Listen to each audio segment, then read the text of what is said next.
Welcome to Story Chat Radio. We are book editors Carly Hayward and Jenny Chappell. Every month we watch a different movie with an eye for storytelling and novel writing. We use our years of training and experience editing novels to break down each movie's storytelling elements to help you improve your novel in progress.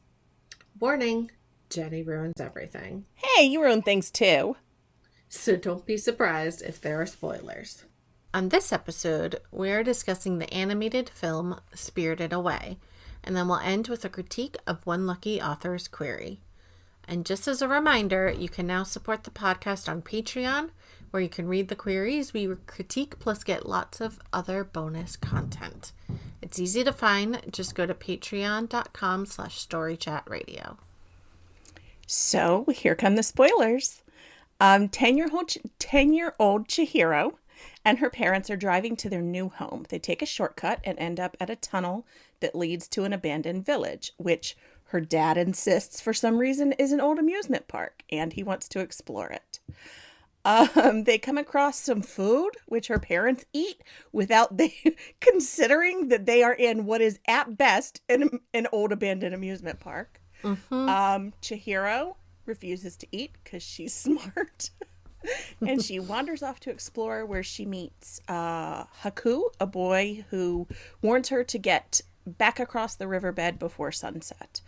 But by the time she gets there, it's too late. The river has flooded. She can't get back across. And oh yeah, her parents have turned into pigs. A witch who runs a bathhouse for spirits hires Chihiro, but renames her Sen.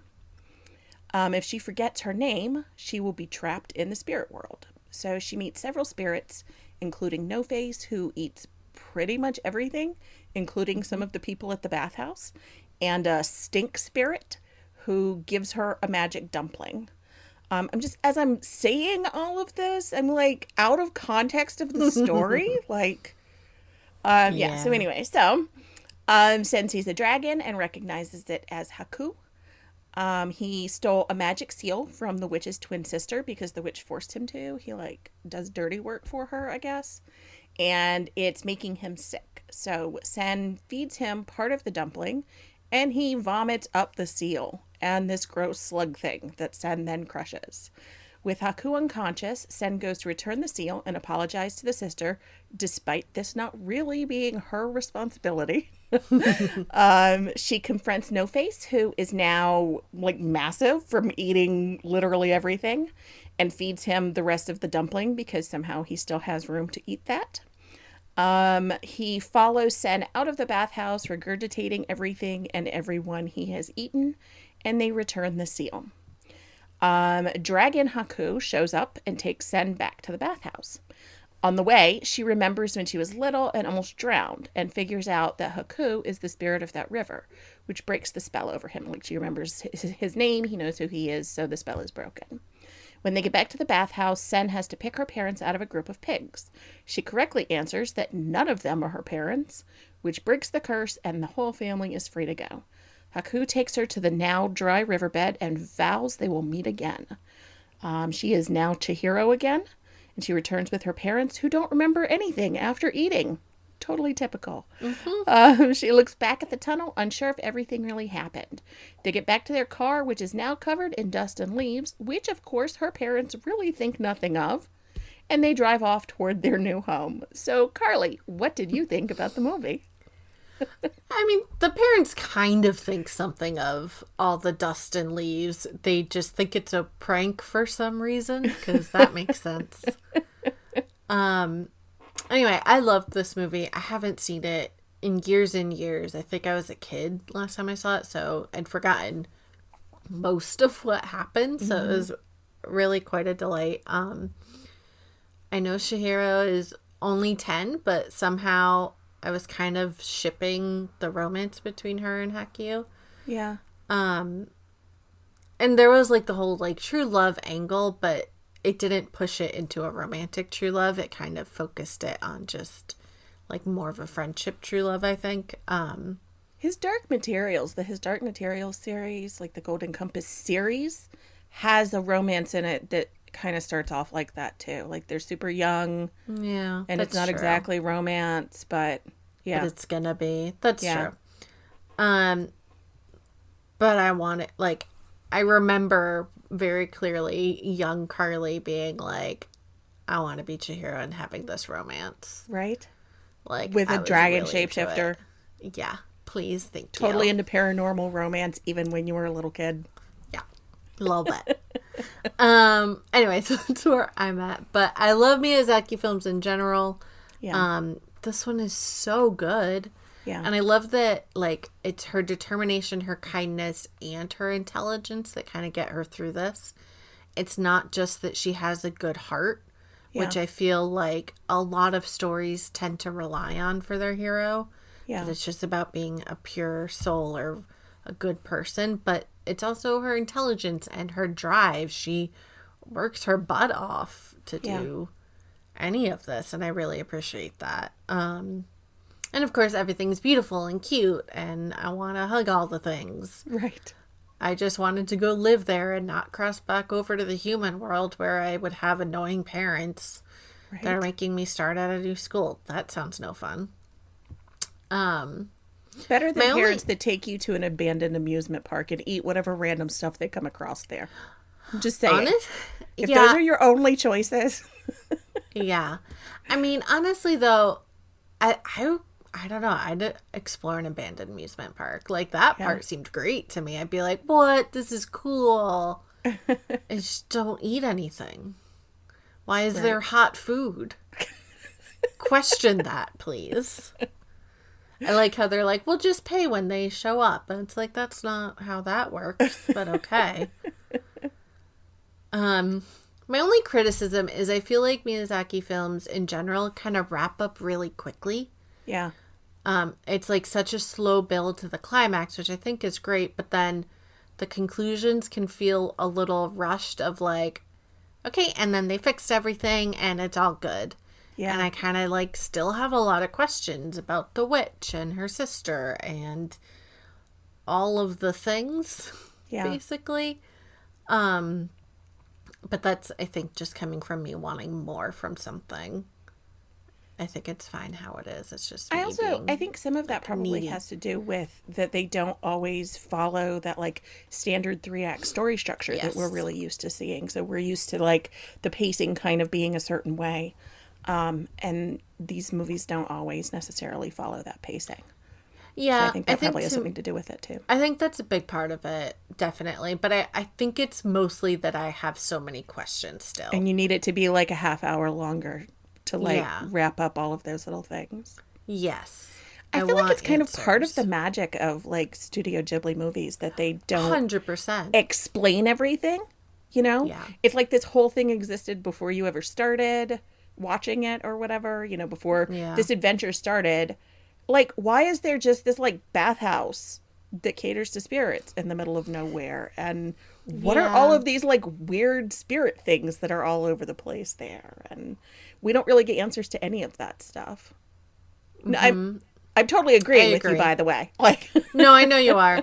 I'm like thinking of what I want answered though, and I think it's mostly like the sisters. Yeah. Like what's going on with them and how is everything solved now? Because a deal was made, kind of.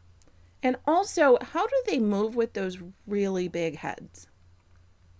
How do they even walk? Big question. I guess because they're in the spirit world, so physics don't make the same difference. Yeah, physics don't apply here. Yeah. Ghibli physics. Think? What did you think of the movie? This is my favorite of the Studio Ghibli movies I've seen, and now thanks to the podcast, I think there's only like 2 I haven't seen. Just in terms of enjoyment. I mean, it has a dragon, like one, like, in Howl's Moving Castle was not my favorite. And even though he's pretty cool when he transforms, like he's not a freaking dragon. Dragons are pretty great. Like a dragon. Also just the adorable little animals, of course, like Bo is a mouse. It's just too cute. And the soot sprites are just my favorite. Honestly, it's one of my favorite things in Stardew Valley is that they have little soot sprites, little coal sprites too. I love the soot sprites. Right? They're so cute. So yeah, there's just so much adorableness here on top of that surreal, laid-back beauty that these movies are really known for. And I like No Face a lot. It's almost like he Mm-hmm. has this whole other story going on in the background. Like I'd love to see this whole thing from his perspective and see like Mm-hmm. what kind of mischief he and the Nice Witch get up to when he decides to stay at her house. Mm-hmm. Like he's really interesting. It also really helped me that like kind of what you said that Chihiro is really smart. She makes good choices more or less.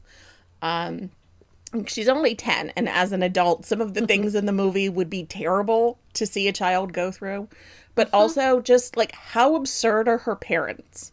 Mm-hmm. But honestly I kind of love that because it really speaks to how children see adults, like the Yeah. adults that the decisions that adults make are sometimes so ridiculous to children, but still I kind of wanted to like smack her parents like, why are you eating this food you randomly found in the middle of this huge abandoned area, or at least not like questioning it just a little bit. Yeah. um, but I think that also speaks to the fairy tale quality of it, of there being like people who are pure of heart and kind Mm-hmm. of all that thing. Anyway, I'm not a kid and it was super baffling to me. Yeah. I mean, I think the no face stuff is also questions that were Yes. unanswered. Like, who is he, and why does he need to throw up all the people? Why did he turn bad? And is he good now because he's starving? Yeah, I don't I don't know. know either. I love the awkward train scene with them just Mm. like sitting on this train and they're just like sort of awkwardly sitting there together. It's It awesome. kind of reminds me of the end of The Graduate a little bit. Mm-hmm. Just a little bit. Anyway. Totally. Yeah. Okay. So now that we have gushed about this movie, Hmm. what's something that this movie does well that writers can use in their own work? Symbolism. Woo. The symbolism in this movie is super duper strong, but it's used so well. So the main symbolism revolves around kind of like the themes of gluttony and greed, I would say. It's the driving force behind all the evils and mistakes that the characters make. So let's start with her parents. Their major faux pas is eating food intended for the ghosts, which obviously, and it literally turns them into pigs. The ultimate symbol of gluttony, which Yeah. I think is actually a misrepresentation of pigs, but I digress. Yeah. It's a common symbol, anyway. And then we have No Face that literally turns evil as he consumes more and more. And then we get that symbolism of regurgitation to kind of cleanse yourself of evils. So she pulls out a thorn from that river dragon, Mm-hmm. and it pulls out all sorts of like pollutants that had festered in the river and turned it into a quote unquote stink monster. Mm-hmm. So we've got this representation of pollution, which is caused in the end by greed and gluttony. And then she literally pulls it out of its body when it, and then when it gives her the dumpling as a prize, she gives it to Heku and No Face to heal them. It causes both of them to regurgitate the evils that they've consumed or been consumed by. There's a lot of vomiting evil in There this is. story. And for it being like a cute movie, there's just a lot of vomiting in general. Yeah, so like trigger warnings, I guess, for vomiting, Cartoon vomiting, yeah. for cartoon vomiting. But like purging it from your body so you can be cleansed is like all about the entire bathhouse of is all about cleaning yourself. And then we get like the symbolism behind a name.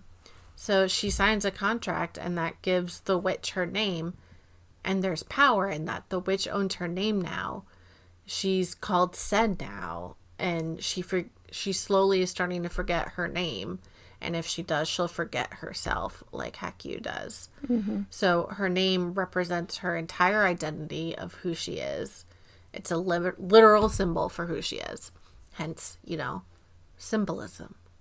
Get it? Symbolism. Symbolism. Anyway, I could go on and on about the symbolism in this movie because there's so much, but I'll end it there with all the purging and greed and gluttony and naming. Yeah.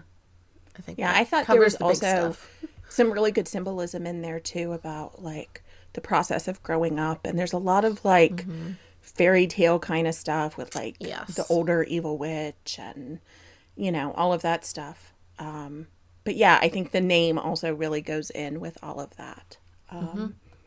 So I think that probably has something to do with why I like this one too, is that it has a lot of that sort of old school traditional kind of fairy tale stuff going on with it. So symbolism. What exactly is symbolism? I'm going to give a little bit of a definition here, but first I want to give kind of a different way of thinking about it.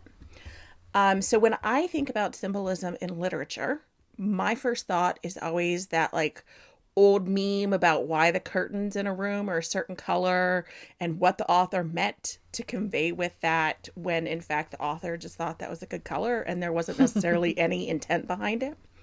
I think it just shows what we're always saying on this podcast, that to some extent your readers are going to interpret your writing according to their own lives and experiences.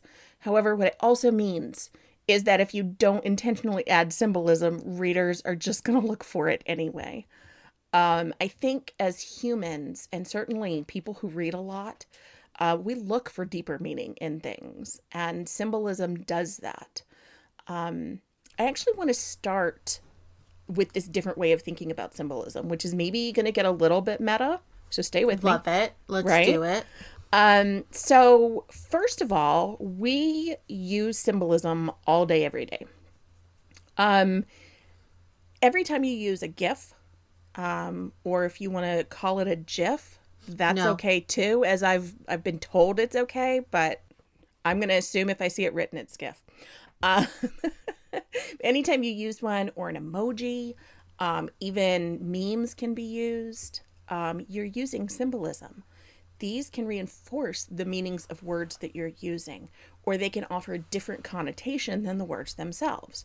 So, for example, emojis and GIFs can be used to denote sarcasm or humor. And then, so here's the meta part where we're going to get super existential, okay? Mm-hmm. Everybody ready? Technically, words and even letters are symbols. Making a brain exploding noise for you there. But yeah, they are little drawings we came up with to represent abstract ideas and even concrete things. And then we made them even more symbolic by adding connotations. So did that totally blow your mind? No, but also I'm a word nerd, so I'm with you on it. I blew my own mind a little bit, like just a little bit. Fair. That's fair. So what does all this have to do with symbolism in your manuscript? I want you to switch out the mindset that the only kind of symbolism is that heavy-handed brand where every single word has to mean something more. There are all kinds of ways to add symbolism to a story without having to overthink every word, even more than you do anyway. So I just wanted to give that context to get you, our listeners, to think about symbolism as more of a living, breathing thing than we typically think of from English class. So not saying anything negative about English class or English teachers. But I think as writers, we tend to get stuck in this very like heavy academic interpretation of things. Yeah. And we need to see it more as like this living, breathing thing so that it can really work organically into our stories. And so essentially, at its heart, symbolism is there to represent a meaning deeper than the literal meaning of something. And anything in your story can be symbolic. It can be characters, settings, even actions.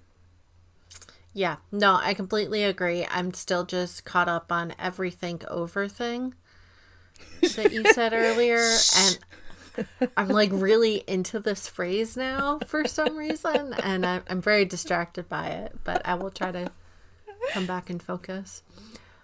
So what we need that on a t-shirt. Every think over thing. Yeah. Story Chat Radio. Story Chat Radio. I'm here for it. So what does symbolism add to your story? It's not just for literary fiction. So kind of get that out of your head. Basically, like Jenny said, everyone will read symbolism into your story, whether or not you intended it. So if something in your story connects to a reader, they're going to they'll turn it into a symbol, basically, or so to speak. But utilizing symbolism as a tool can be really important. It can elevate your writing by connecting more deeply to your readers beyond what is happening overtly in the plot. It adds a deeper meaning. It lets your readers connect on that deeper level. So, at the basic level, symbolism helps your words do more, basically. So when a character or action can represent more than their basic definition, you get your words to do double duty. So in a way, it's kind of a form of show, not tell, or show versus tell. So in this story, they don't come out and say that gluttony and greed are bad. They never say those words, but they utilize the symbolism to show that through the pigs and the purging and all the monsters that consume, all of these things represent the deeper meaning of the story without having to spell it out for you. It feeds into that theme, into the message that the story is trying to convey. And I don't mean feed as a pun there, even though it happened, but here we are. You totally meant it. I didn't, and I'm regretting my word choice. Maybe you meant it on a subconscious level, like the author choosing the color of the curtains. Yeah, I didn't Just saying. consciously choose it, but please read into my use of the word We need a feed. reader poll. Did Carly intentionally mean feed as a pun? Yeah. It's a question for the ages. So symbolism lets you get more meaning across to your readers, basically. It creates a bond because you're not just telling them the meaning of your story, you're showing it to them. You're letting them feel it. You're letting them connect to your story in a more organic way where they are making the connections. Those deeper connections are kind of forged when a reader works to find it, when they feel it instead of hear it. So basically, it's just another tool in your belt to connect with readers and let your words work harder for you, if that makes sense. Totally. And so some of the symbolism will be purposeful on your part, even if you don't do it intentionally, like Carly's so-called unintentional pun. Because our brains are so wired for deeper meaning and tuned into social and cultural symbols that we don't even realize we're doing it sometimes. Some of it will be accidental, like the color of the curtains, where readers will find meaning where there isn't really any intentional meaning anyway. So it's important to know what tools you have at your disposal when it comes to symbolism in your writing. So if symbolism in general is like, you got like a toolbox full of, different tools you can use. So we're just going to like ride this like symbol toolbox symbolism as far as we can. Yes. Talk about again, meta. I know, right? Again, pretty much anything in your story can be a symbol. So characters can be examples, can be symbols. For example, the concept of archetypes comes to mind. So in this movie, the witch who runs the bathhouse is very much the archetype of the enemy. She is pretty much completely selfish and even evil. We know exactly who she is and what she represents, which is capitalism, obviously. Yes, 100%. At least from the narrator's perspective, what she represents, because of how she's portrayed. Her literal meaning is she's the owner of this bathhouse. But the meaning in the story goes so much deeper than that. So similarly, tropes are basically story elements that have been used before to the point that they've become symbols. So I mentioned one earlier, the kind of useless adult trope that we see in kids' stories. This trope conveys a whole set of emotional content with it.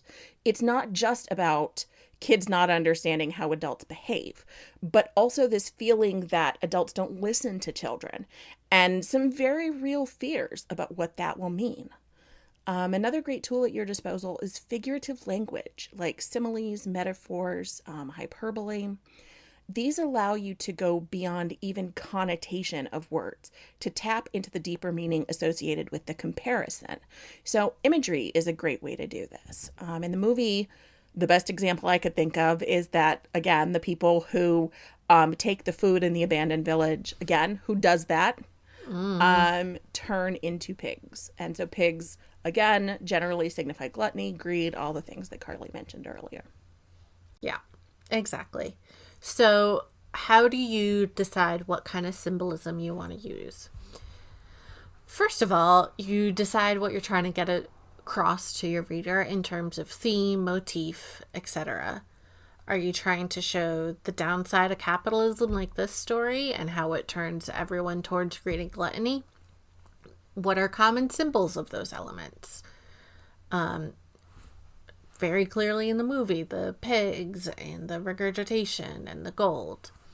Are you trying to convey a sense of transformation and growth? If you're doing that, you could utilize a garden motif where vines decorate the wallpaper and the main character has a view of a garden from their bedroom. But then vines can also represent being smothered or overpowered because vines can choke out other plants and wrap themselves around them until the other plant dies. They can slowly pull down and crumble walls.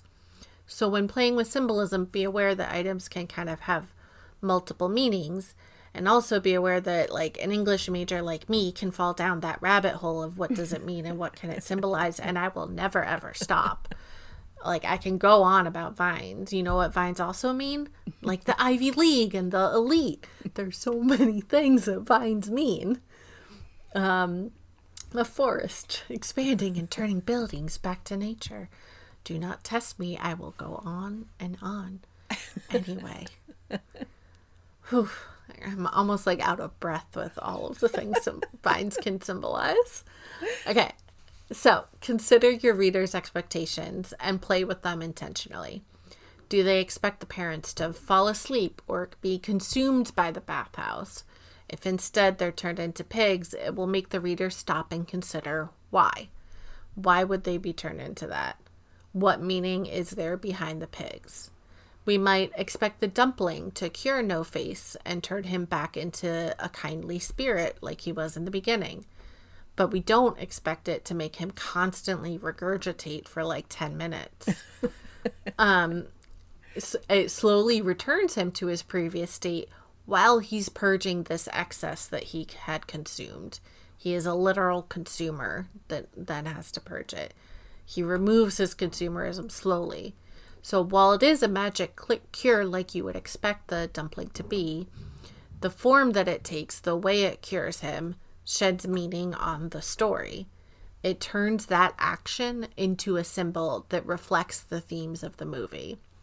So when you subsume these metaphors into your story, you can kind of get across a larger meaning, something that your reader may pick up on intentionally or unconsciously. Yeah. You can use those common tropes that a reader will unconsciously pick up on, the deeper like representation and symbolism of like the parents like Jenny was talking about. Or you can upend the tropes to point an arrow to the fact that there's another meaning in this symbol. Like the vines. Like so the many vines. meanings. There's so many meanings. You can utilize smaller symbols and metaphors to reflect the overall theme of the story. We have the larger symbols of purging happening throughout the plot, but we also have those small metaphors in the story, like when the gold that's being handed out turns into dirt. Mm-hmm. It is a really small moment to show that we as consumers put meaning behind this gold. Gold is a symbol of wealth. We literally give it that symbolism. But in actuality, it might as well be dirt. It is nothing more than the meaning we put into it. Mm-hmm. I could also make the argument that maybe rich soil could be more useful or worthy because you can grow things from it, unlike gold. Okay, I'm going down my hole again, and I'm pulling away from my English major hole. And just breathe. Okay. Basically, what I'm trying to say is determine what you want to convey and then use the imagery and tropes and metaphors to symbolize those themes. Yeah, totally. And I also think that I love the idea of like starting with common symbolism, things that you like, the things that first come to mind. But I would challenge authors to go deeper than that and, Mm-hmm. try to stay kind of away from those super common ones and see if you can come up with some that will still sort of touch on that, but will have meaning more directly to your story. Or, Yes. again, it's about, I think, playing with expectations, knowing what the reader is going to read into what they're going to, what the reader is going to read, what they're going to read into something in terms of deeper meaning. But then also just kind of how you can kind of play with that expectation from them. Yeah. So yeah, like a lot of things in writing, you can employ symbolism at every level of your story. So from specific word choice to what happens in a scene to overall plot, character arc, and theme of the whole story. When your manuscript is complete, and by complete I mean drafted, revised, you've gotten feedback, you've revised more, kind of the whole process, Yes, the everything in your whole story needs to do double or even triple duty. So once you've decided what symbolism you want and how, using Carly's lovely tips and tricks, you can add symbolism really at any stage of the writing process. So if you're a planner, you can definitely think about this before you start drafting and plan some of that in. If you're a pantser, it's better to wait until your zero draft is complete before you start stressing about symbolism and themes and all of that stuff. A lot of that is going to come out in that zero draft.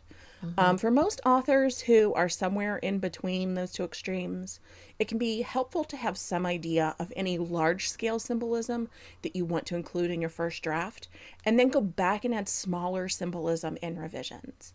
So basically, regardless of what your writing process looks like, don't expect the first words you put down to have a lot of great symbolism. It's something that'll come in revisions, whether you revise as you draft or wait until after a full draft is complete. So my suggestion is just to take a very practical approach to this, make notes about what you're trying to symbolize and how you plan to do that specifically. Again, going back to what Carly was just talking about. But then you want to go through each affected scene and make sure you're covering all of those levels from small to large. So for example, if you're trying to make sure you have symbols of grief as a theme, that's something that will need to be present in each scene to some extent because it's a theme. So for each scene, consider what makes sense to use as symbolism. You might choose to use a simile for one scene, and that's it. Something like, "It was as cold as a grave" can be super powerful. But then you may decide that another scene, like the whole action of that scene, is going to reflect the grief theme. So just make sure you're changing it up and employing a variety of techniques. I love both of those examples. All right, so now the downside of symbolism. What are some of the problems with utilizing symbolism? And honestly, there's quite a few. It's one of those story elements that needs to be used intentionally, but at the same time, not overused or overdone. So first of all, your story can end up being too symbolic. Modern audiences have a much lower threshold for symbolism because we're so inundated with stories. So if your entire story is symbolic, like Moby Dick, for example, you might run into criticism that it's trying too hard. Symbolism can have that negative stereotype that it's only used in a highbrow situation or literature. You want to use symbolism to enhance your story. You don't want people to think that it's trying to be too smart. So you don't want to set a challenge for readers or gatekeep your story. So if you're trying too hard, it can become cliche or derivative. Like I said, we as a culture are inundated with symbols every day in all sorts of forms, but particularly in media. If it is a symbol that we see too often or a trope that we've been exposed to frequently, it can feel like the story's derivative. It becomes cliche. You can argue, and I definitely would, that the parents turning into pigs is very cliche. Mm-hmm. Pigs as a symbol for gluttony has been done over and over.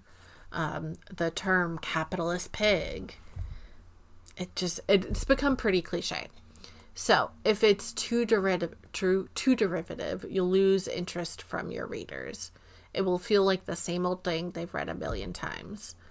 On the other end of the spectrum, If you decide instead of using, on the other end of the spectrum, if you try too hard not to be cliche, sometimes your symbols won't be clear to your readers. So if you decide, let's say, instead of using ladders to show that someone's rising above something or moving forward in their career, you decide to use curtains, your meaning might be lost on readers because the color of the curtain doesn't necessarily symbolize the use or that someone's growing or making strides towards something.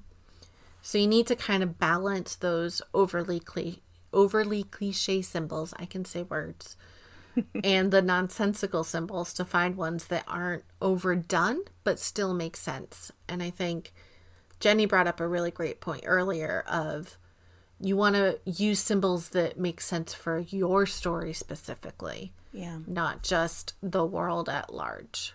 Yeah, and I feel like I've read some really great stories that sort of create their own symbolism. Yep. You know, and they make it make sense within the story because of how they employ it. So, like with everything else with writing, I definitely think it's, you know, when it's done well, when it works, it works. Mm-hmm. And when it's not working, then there's, you know, hopefully this episode will give you a lot of things to look at when your symbolism isn't working. Yeah, something to play with. Be intentional with your symbolism, basically. Yep. Use a light hand. Yep. All right. So we have come to the end. So this month, our query is an adult high fantasy. Jenny, what are your thoughts on the query? I was happy to see some really great conflict here, and that the query in general focuses primarily on the main character, the conflict, the stakes. That's what we're always saying. I did struggle a lot with why this particular character has to be involved. So we see the stakes at sort of a global level, and we see how being involved affects the main character. But why does it have to be this character? What would happen if he didn't do the thing? What if he just walked away when he got the call to action? People and characters don't just take on hard, uncomfortable things just because they're good people. There's always something that drives that for them. So what is that for this character? What is such a strong motivation to right this wrong that he's willing to put himself at such great risk? And it's something I see pretty commonly in queries. So I think, you know, it's something that a lot of people need to address. It's just making sure that we understand what is this character's motivation behind why they're getting involved. What did you think? I think you hit the nail on the head. I got why the conflict needed to be resolved, but why does the main character take this one on? He's so interesting, your main character, and full of like anxiety, but what is pushing him to take on this quest when he admittedly is the wrong person for the job? Why does it need to be him? And I think the story seems to have like a lightness and humor to it that I really liked, based on the word choices in the query. So as long as that was intentional, I think the tone was nailed really well. And I will say I also love that it used specific comps. It used like this element from this story as comps, and I think that's extremely well done, and more people should do that. Other than that, I really got no notes. I really liked it. I thought it was strong. Yeah. All right, we have come to the end of the podcast. Next month, we're watching the Marvel movie Shang-Chi and the Ten Rings.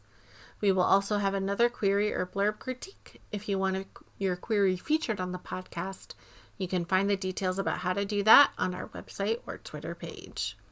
You can find our podcast on our website, storychatradio.com, or you can follow us on Spotify, Apple Podcasts, Google Podcasts, or many other streaming services. While you're there, please leave us a rating. You can see this month's query in its entirety and support the show at patreon.com/storychatradio. You can also follow us on Twitter and Instagram at storychatradio. Thanks for joining in our nonsense.